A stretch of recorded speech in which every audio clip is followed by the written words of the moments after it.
ஏலே புதுசா அரசியல் வர்றதும் சரி பழைய அரசியல்வாதியும் சரி எல்லாவனும் இலவசம் குடிக்க மகளிருக்கு 2500 ஒருத்தர் 2000 500 எல்லாமே இருக்கு. ஒரு விவசாயத்துக்கு வர்றவன் அரசியலுக்கு இருக்கிற எல்லாருமே விவசாயத்துக்கு ஏதாட்டும் ஒரு நன்மை செய்யணும் ஒரு திட்டம் போடுறீங்களா?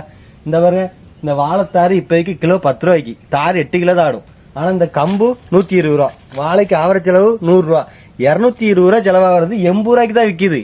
ஆனா கவர்மெண்ட்ல புதுசா வந்தாலும் சரி எந்த அரசியல்வாதியும் சரி ஒரு பேசிக் வாழைத்தாருக்கு இல்ல விவசாயத்துல ஒரு பொருளுக்கு பேசிக் ரேட் ஒரு 30 ரூபா கிலோ அப்படிங்கறது யாருமே பிக்ஸ் பண்ண மாட்டாங்க.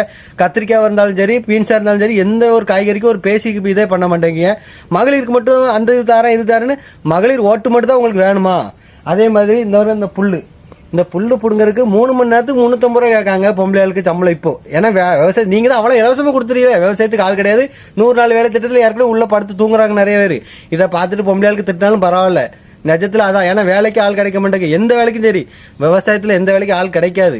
ஆனா நீங்க கவர்மெண்ட்ல வர்ற யாருமே முழுசா ஒரு திட்டம் போட்டீங்கன்னா உருப்படியா போடுங்க.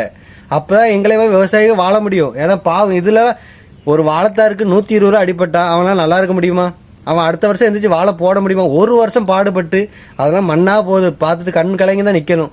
வாழைத்தார பாருங்க எப்படி இருக்கு. இது விலையே இல்லை. இப்போ இதெல்லாம் கவர்மெண்ட் புதுசா வர்ற கவர்மெண்ட் எதுனாலும் விவசாயத்துக்கு ஒரு திட்டம் போடுற மாதிரி இருந்தா சொல்லுங்க. நான் எந்த ஒரு கட்சிக்கும் சப்போர்ட்டா பேசல, எந்த ஒரு கட்சிக்கும் ஆதரவும் கிடையாது. எங்க விவசாயத்துக்கு எவன் ஆதரவு கொடுக்காங்க அவங்களுக்கு தான்.